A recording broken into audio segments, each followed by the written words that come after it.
So our first item is a review of the Budget Advisory Committee's recommendations. And previously, the commission had reviewed a PowerPoint presentation regarding some of the options that the Budget Committee had made as recommendations. Last week, they had brought forward, or they had asked that we look at what the 0.3% timeline would look like if we were asked to put that on for a vote to the public. And what we have is that the timeline would be that you would need to set a public hearing tomorrow on Tuesday for May 7th, which would give the commission enough time to put that to the auditor on May 10th for an August vote to the people. If it's delayed any further than that, then it would be a November election, which would not bring the 0.3% online until sometime in April, or even further beyond that. So the question is does the commission want to move forward on that timeline and or on that proposition? Okay, Commissioner, something else? Sorry. First of all, I appreciate that you've gone through and done all this stuff, because I wouldn't want to go out if we didn't have it structured. I would like the commission to consider, if we did go out on this, that we structure this in a way that, for example, on the corrections deputies, the 6 FTEs, if they're not hired, that the money stays into the account so that it can be used for future, if there's a construction or anything like that, that is go into a separate line to be used for future corrections. As a reserve? Yes. And as they hire them in, I got no problem with breaking it out, but it'd be nice to do that. As for the inmate outsourcing, I want to make sure that if we do that, that we put strict sidebars on it, because the last time we did it went way out of our control, and we ended up spending $3.7 million over 3 years. That we didn't have, set the budget. If we put the sidebars on it, then I'm good with all this. I think it's even a good thing. Very good. Commissioner? I think it's necessary. Things out of control. So I would just, I would say I agree with your points there, and I think there would be an opportunity to work with the Sheriff's Office on how to do that. I know that in some of my conversations with the undersheriff, there would have to be a lot of planning put around the outsourcing component of it. In particular, as we look for partners to outsource with and that kind of thing. So I think this is great as a starting point. We would have to kind of refine some of the elements of it in partnership with even the city. So I do see some room for refining the recommendations here. But I think as a starting point, this is a strong position to start with to move forward.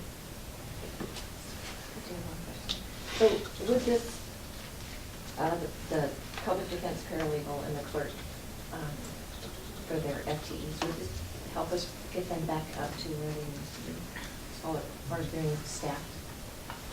Well, to say where they need to be implies we know where they need to be. It will definitely help them.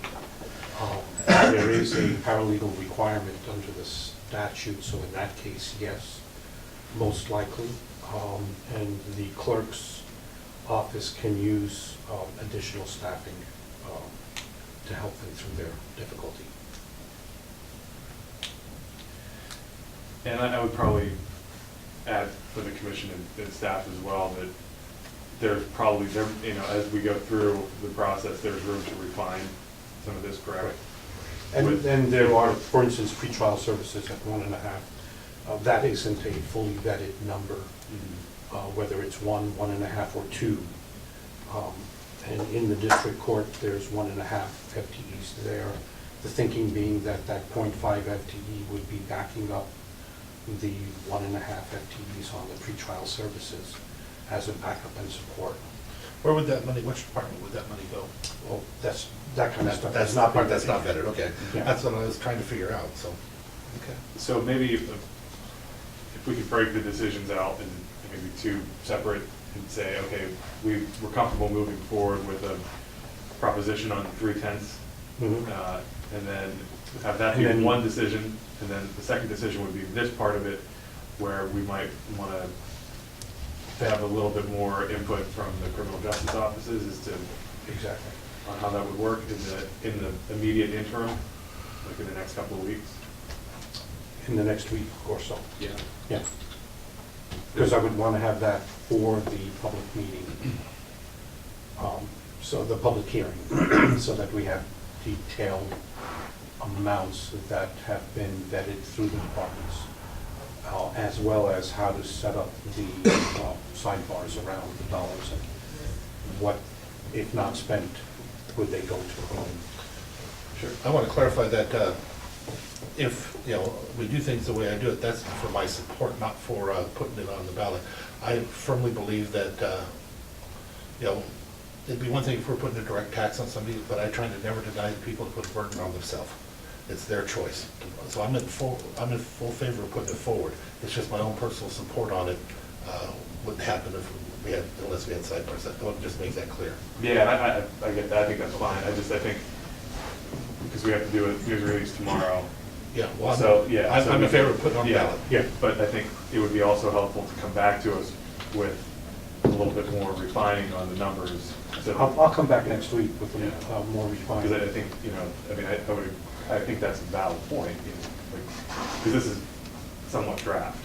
Correct. So Yeah, this is, we wouldn't want to say, this is it. this is what it's gonna look Yeah. like. This is a starting point that we can refine in the next week or so, and then. No, obviously, that's the purpose of a public hearing, for the public to comment on what your proposals ultimately might be. Okay.